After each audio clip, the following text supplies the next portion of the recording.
Dispatchers help callers on the worst days of their lives. For over 25 years, we've been there. A silent partner in millions of calls thanks to our redundant and diverse networks that ensure call delivery. Today, cities are bigger, traffic more congested, and the challenge is more complex. But you're never alone, because InDigital is quietly improving, implementing, and driving the next generation of 911, so you're supported in every situation. Make the switch at indigital.net. Have you ever met a 911 professional and asked, what's the worst call you've ever taken? Well, here's your answer. I heard your last breath the night you flipped your four-wheeler. I tried to call you the day you committed suicide by driving your car into a tree. Blue face, cold to the touch. I helped you with CPR after you found your infant face down, not breathing. It messed me up. I did everything I could, but it wasn't enough. You were with me from the beginning, Grandma. 27 years later, I took the 911 call when you died. How fitting to be there for me in the beginning, and I was there for you in the end. I miss you, Grandma. I am 911. This is but a glimpse into the world of emergency dispatch. But what is it really like to answer a call during someone's nightmare? What is the impact on the first responder answering the call? Available on Amazon or where you purchase your favorite books and ebooks. Imagine listening. Your worst day is our everyday.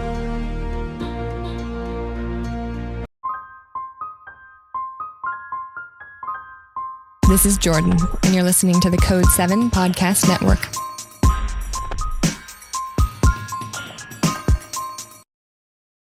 Warning. This episode contains the 3 A's of podcasting: adult content, adult language, and awesomeness. You've been warned. We were talking about like stories of 911 and then a call came in. I was like, okay, I did my own thing. And then it was a daughter calling for her mom because she shot herself.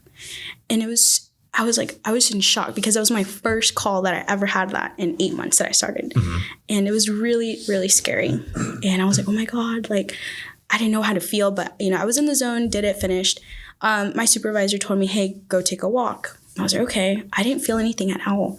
And then once my body calmed down, I went into those rooms that you saw and I was just on my phone, just on TikTok. And I was like, okay, I turned it off. And then that's when I felt like, oh my God, like that really did happen. And, as, having Hispanic parents are like, it's whatever. They just like tell you like, if you fall, get back up, you're fine. Because we don't really believe in trauma or depression or anything like that. And I was like, that's how, I grew up mostly. And that word just did not exist. So that's how I felt. I was like, okay, it's whatever. Like I didn't feel it. But then I sat down and everything and I really did well cry. It was very hard that day. My supervisor literally talked to me. She was very supportive. I also had Roscoe, Matt, like one of the people that help us with that and talk to us. They were there as well. And they were there like checking up on me and everything. And I was very grateful for that.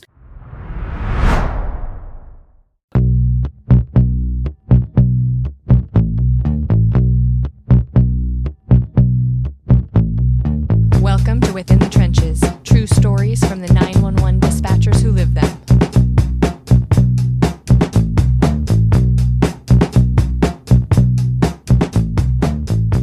Hey, what's going on? This is Ricardo with the Code 7 Podcast Network, and this is Within the Trenches, true stories from the 911 dispatchers who live them. This episode is sponsored by InDigital, a leader in next-gen core services, and a big shout-out to subscribers as always. And this has been an excellent week. I am out here in North Carolina. I'm in Wilmington. I'm at New Hanover County. Yesterday, I was doing an 8-hour communications course, but today I am here recording episodes with the awesome 911 professionals of this center, and my guest next up is Carmen, and she's a 911 dispatcher with New Hanover County 911. How's it going? Hey.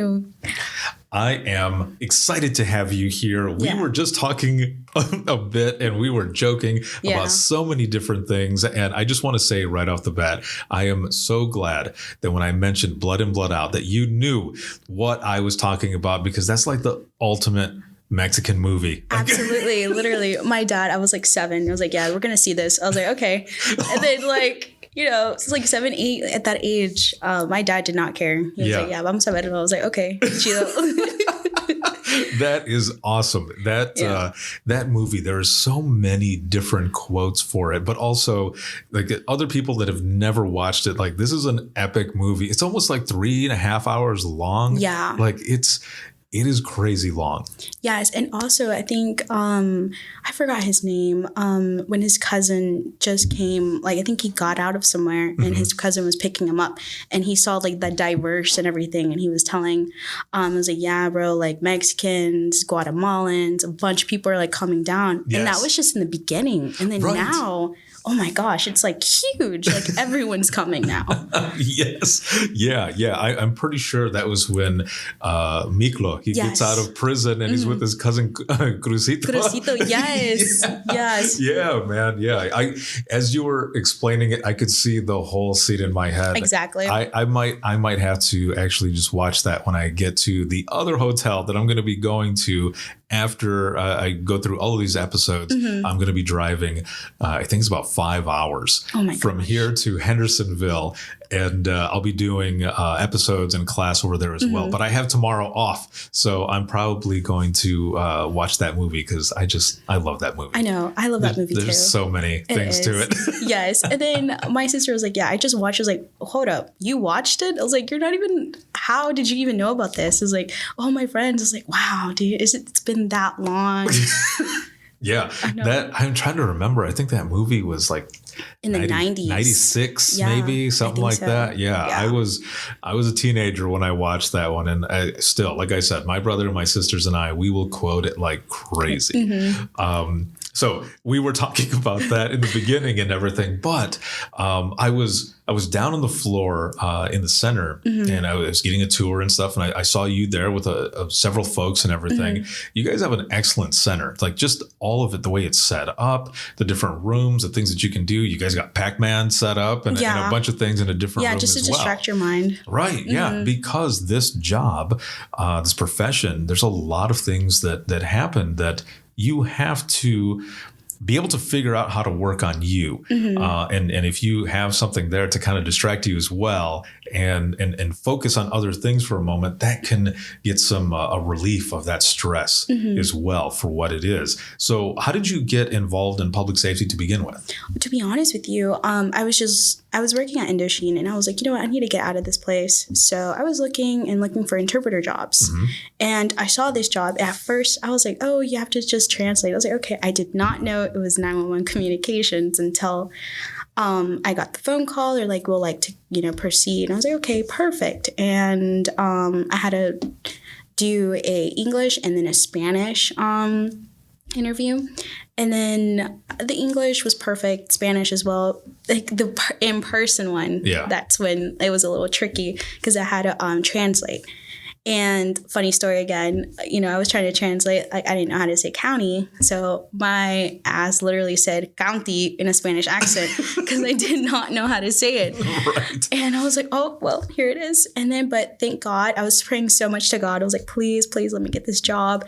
I finally got it. And they showed me how to do like the center, how everything was. And it was very beautiful. And then helping people, especially the Latino community.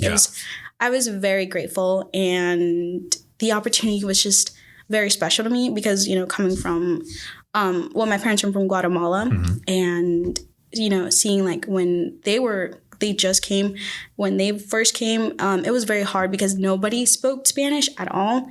And then, now me being part of helping the community and helping like, Latinos and everything, it's very, what's the word I'm looking for? Like I'm excited, happy. I have so much emotions because I can finally help my community because my parents didn't have it down, but now we have it. Like there's opportunity now. Right. Yeah. You're kind of taking the torch from them moving on and now you're able to give back. Yes, that's the word. Yeah, it's just being able to give back a lot of times. And I think that's one of the things that's awesome about this profession as well. Sometimes we don't think about it, but we're giving back in a way that is very fulfilling. And also it's about being a part of something bigger than yourself. Yeah. Very true. But like I said, but in this profession, I could see talking to many Hispanic people and they're like, does anyone speak Spanish? And when someone does, like their whole demeanor goes down. Yeah. They seem very calm and they can explain the situation. And instead of like talking to third party, they're like, oh, it's like just questions. And sometimes they don't even like around, like in the background, they can't translate that.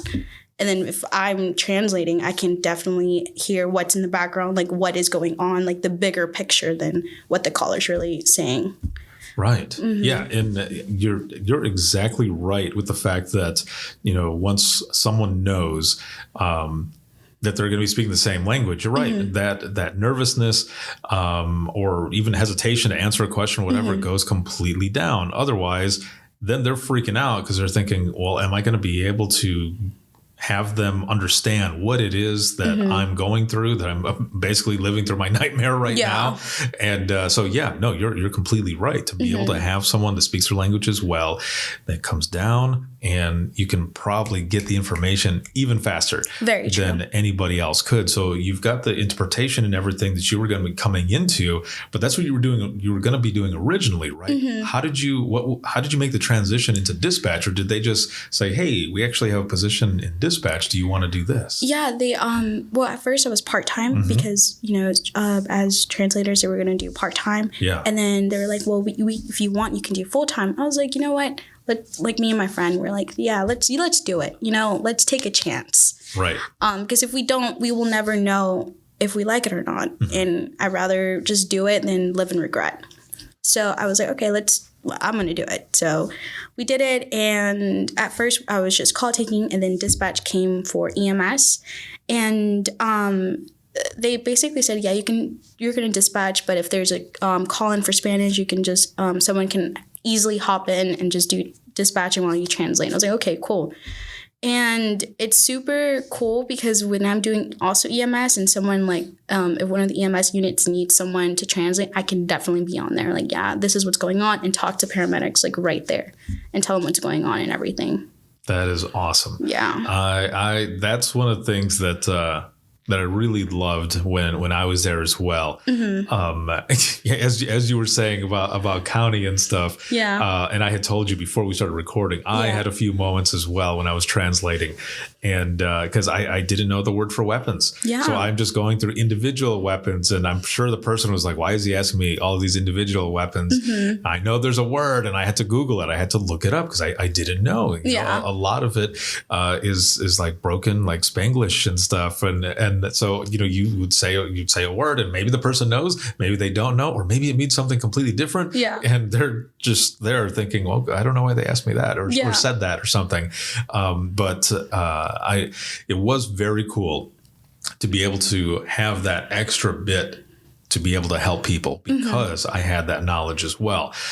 So you end up going through that, and now you're in dispatch and stuff. What was that like for you in the beginning? Was because you've been there about 8 months now, right? So when you're first starting out, was it eye-opening? Was there anything that shocked you, or was it overwhelming or anything? It was all of the above, honestly.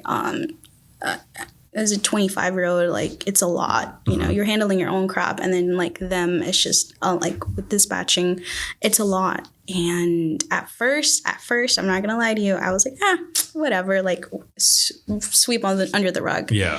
But then I just kept noticing my behavior started changing, and I was like, whoa, something's going on. But one cake that took it was when I had a call. We were talking about like stories of 911 and then a call came in. I was like, okay, I did my own thing. And then it was a daughter calling for her mom because she shot herself. And I was in shock because that was my first call that I ever had that in 8 months that I started. And it was really, really scary. And I was like, oh my God, like I didn't know how to feel, but I was in the zone, did it, finished. My supervisor told me, hey, go take a walk. I was like, okay. I didn't feel anything at all. And then once my body calmed down, I went into those rooms that you saw, and I was just on my phone, just on TikTok. And I was like, okay, I turned it off. And then that's when I felt like, oh my God, like that really did happen. And, as, having Hispanic parents, are like, it's whatever. They just like tell you like, if you fall, get back up, you're fine.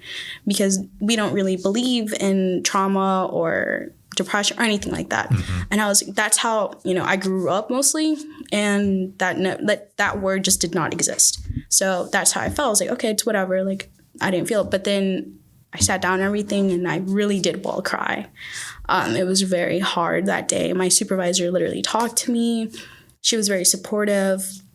I also had Roscoe, Matt, like one of the people that help us with that and talk to us. They were there as well, and they were there checking up on me and everything. And I was very grateful for that, because my mom, I told my mom what happened. She's like, oh my God, like, you'll be fine. Like, it's okay.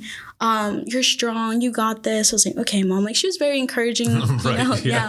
But it's just, she's like, Ma, like, you know, I'm so sorry that happened to you, pero vas a estar bien. Like, in English, you're going to be okay. Yeah.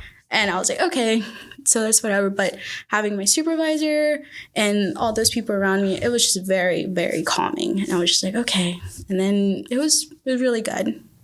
It is eye-opening when stuff like that first hits you, when you first experience it, because you don't really know how to feel in the beginning. And I feel you as well with the Hispanic parents and everything, because it mostly is just like, drink a 7-Up, throw some Vicks on it. Exactly. Put it on your chest. You're fine. You're fine. Continue going, mijo. Yeah, exactly. Ponte las pilas. Literally. Right. That's all they're going to tell you. I was like, okay. Oh, man. Yeah. But it's awesome, too, though, that you've got a good support system around you. Very. Here in this center.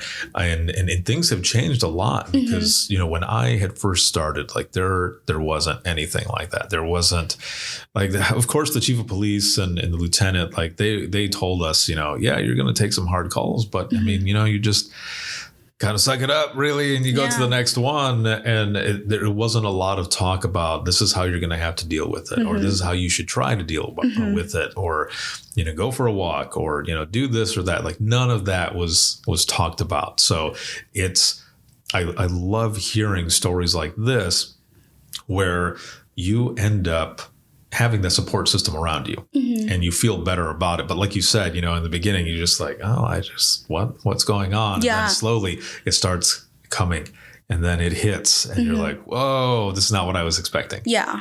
Very true. I just did not expect it at all. I was like, whoa, okay. Oh man. Did you have to do any ride-alongs or anything in the beginning?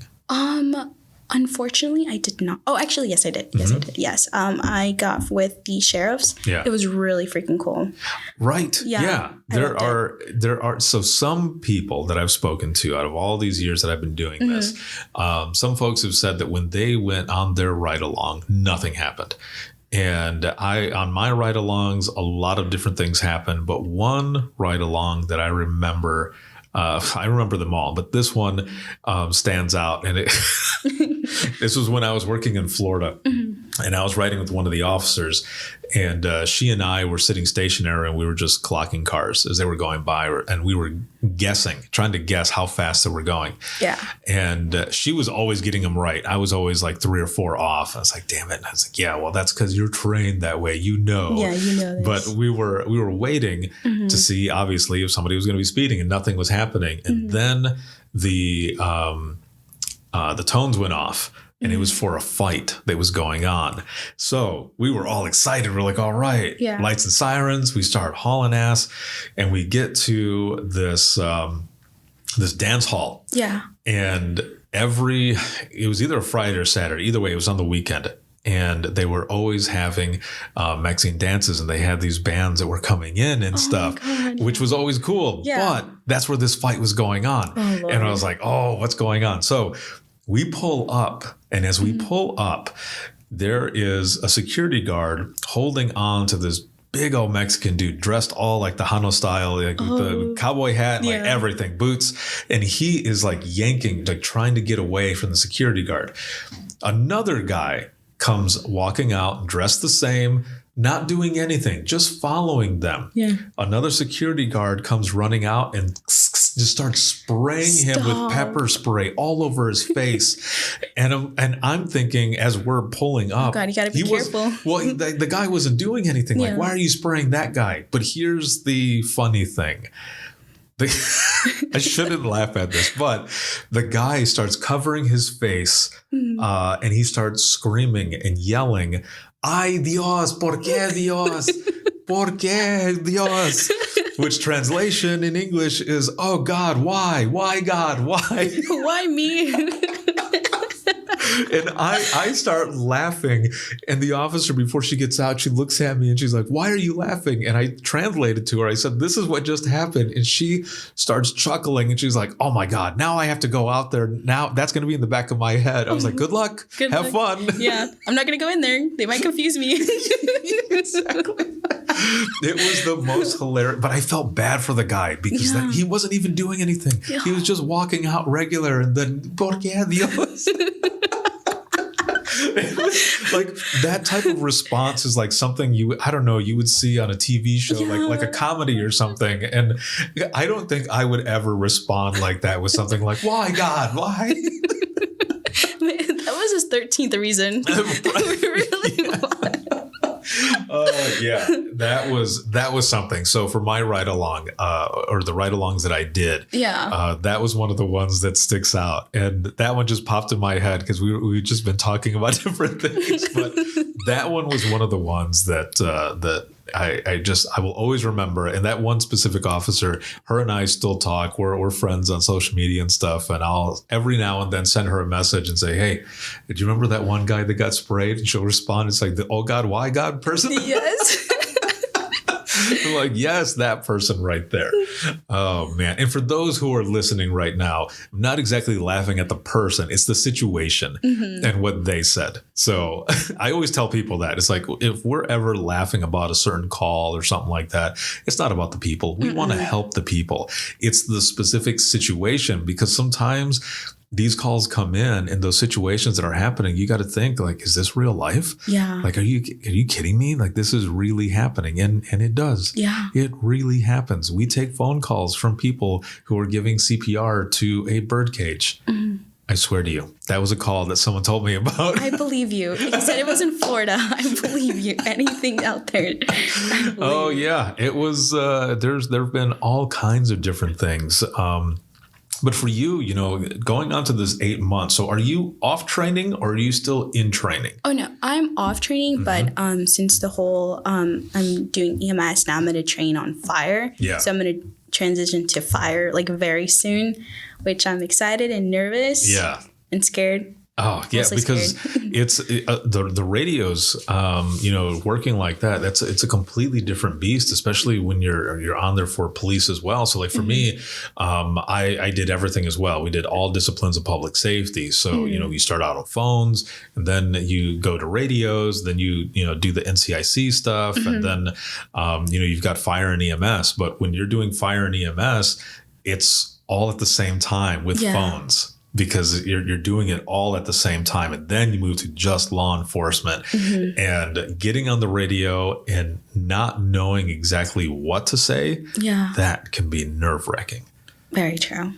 So what are, just even in these 8 months and everything, kind of going on a year that you've been in dispatch, what is your, and it might sound weird for someone who's not in 911 to hear this, but what is your favorite type of thing to do?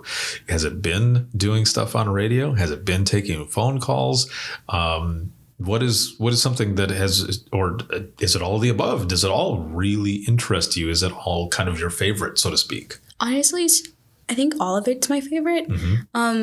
EMS, I love EMS. At first I did not, because I would stutter a lot. Yeah. And then my Spanglish and English comes in when it comes to address. And I'm like, oh crap. Oh crap. They're probably making fun of me over the radio. And I'm like, this girl cannot say. I'm like, I'm sorry. English was not my first language, but I'm trying. Yeah. But then also call taking, because you get to hear you get to help people and hear their situations and stuff, and it gets you off the radio as well. But I really do love, those are so far what I have with me. But so far I really do love it. I've gained to grow, like, love it. Yeah. Yeah. What about, have you done law enforcement radio yet, or is that another phase afterwards? Because you said you've done EMS, you've done your call taking such, and you're going to be moving to fire. So is law enforcement like the last one, or? Well, the thing is, because they hired us for, like, translators. Yeah. And that was their first program doing with us. So they were, like, building the plane as it was going. Oh, so you were the guinea pigs. So yeah, we were the guinea pigs. Yeah. We were. And so they're like, we're going to put you on EMS because someone easily can take that channel. Right. So that's where we started from. We're not sure if we're doing law. Honestly, I don't know.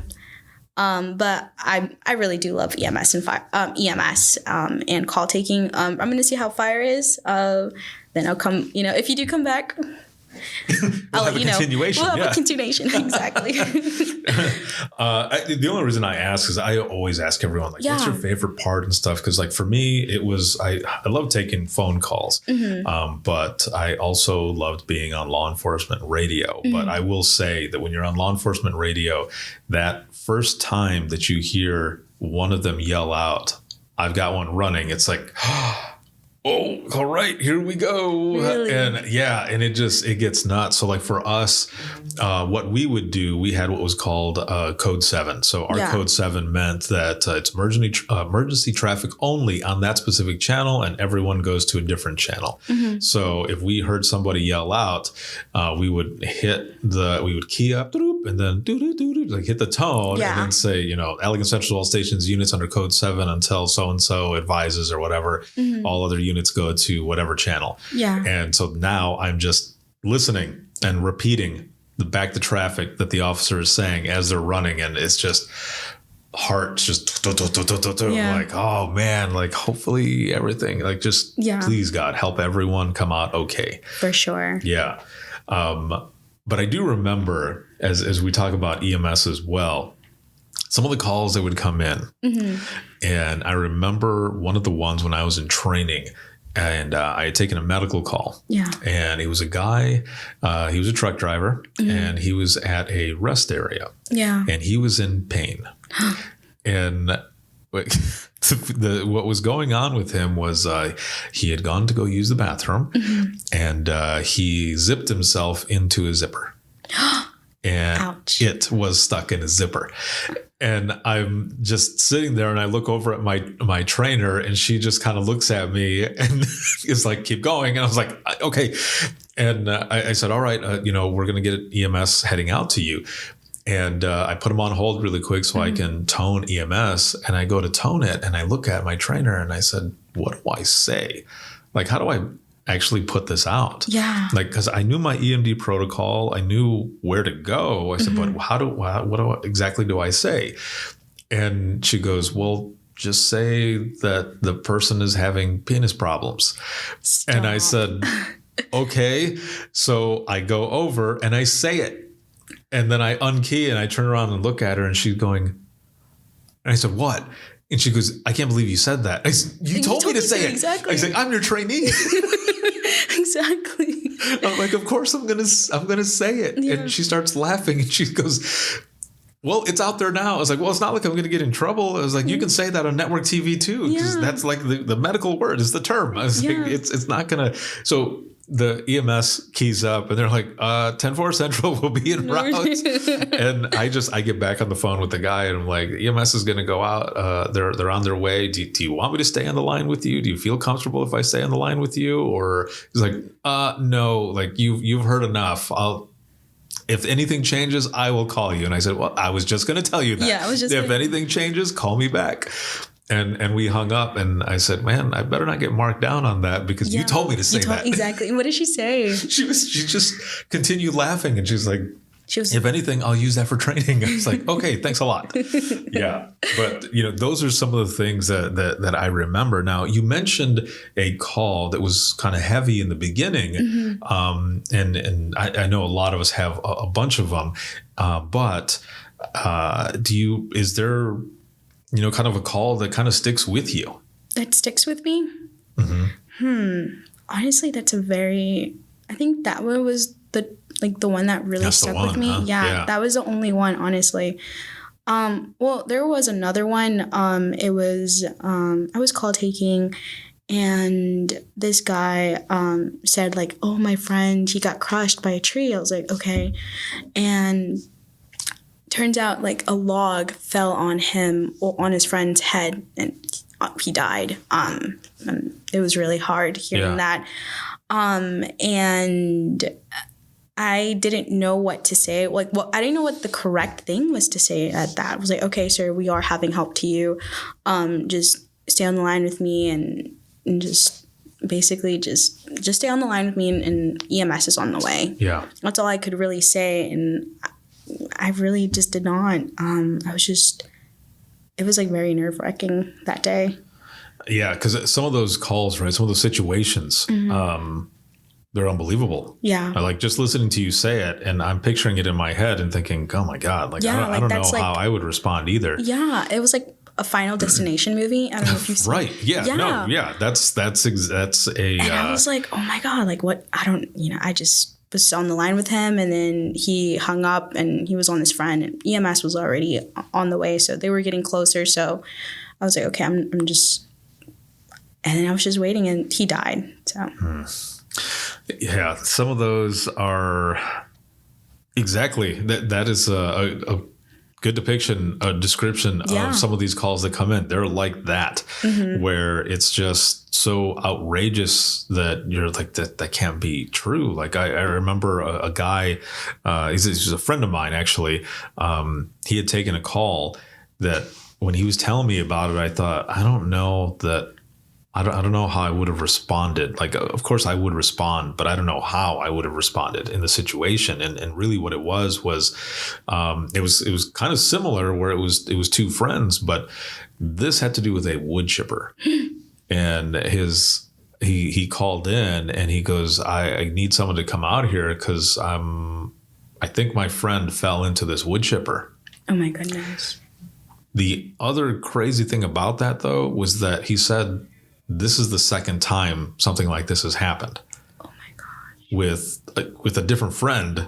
And I looked at afterwards, I was talking to my buddy and I said, that was the second time something like that has happened to your caller? And he goes, yeah. And I was like, should that person have been investigated? Yeah, for because real. that's kind of weird that this is the second time that a friend has had that happen. Yeah. And I don't know what happened after that. I think they did talk to him and everything ended up fine. It was just some crazy thing that happened. Yeah. But that stuff happens. These types of calls come into 911 and then we're the ones that are left to figure it out and continue on with life as well. Yeah. So what are some things for you, this time that you've been in dispatch and everything that you have found that is good for you in your experience when you've had hard calls to kind of decompress?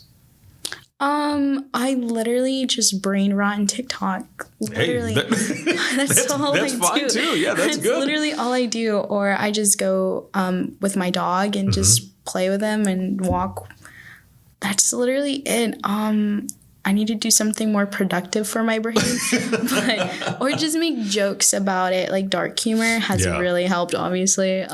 Yeah, of course. Yeah. A lot of people don't understand it, but there have been folks who have said, if I didn't laugh about certain things, again, it's not about the people or anything like that. It's just the situation that happens. If I didn't laugh about certain things, I would cry all the time and I would burn out even faster. Exactly. And I think it's cool that you do hang out with your dog and everything because that is therapeutic. There's a lot of different centers that have emotional support animals. They have dogs. In Georgia, I know they work with reptiles. In Indiana, the state where I'm at right now, I've got a good friend. Her name is Heather. And at the center that she works at, they have a skunk. It's her skunk. Way. Yeah. It doesn't have like the gland, so it can't spray or anything like that. But the skunk's name is Nugget. That's cute. And the skunk's name is Nugget, and it also has its own dispatch county badge. and its dispatcher name is 42PU. That is hilarious. Yeah. So that's their emotional support animal. She travels around and stuff and just kind of shows them off, talks about what they do and everything. But the first time I met her and Nugget, that week I was going through some crazy stuff. My mom's eldest sister, my tia, she was in hospice care, and she was pretty close to passing away. Thank you. And the whole week was just, it was hard. So when I went to go and meet them, excuse me, I go into the office where she's sitting, she's holding on to Nugget, and she says, are you all right? And I said, yeah, I'm fine. And I thought, I was like, okay, no, honestly, I'm not. Yeah. And I was telling her what had been going on, and she goes, do you want to hold on to Nugget? And I said, yes. And I said, well, how do I hold him? And she goes, just like a baby. And I said, okay. So I go to hold him. Yeah. And he wraps his little arms around my arm and pulls me in and like hugs me. And I got emotional. I was like, he knew. He knew exactly. He knew you needed it. Yeah. He really so did. I just sat there, and he's super soft, and I was just like holding him, but also kind of looking like a villain at the same time. Yeah. Like this is mine now.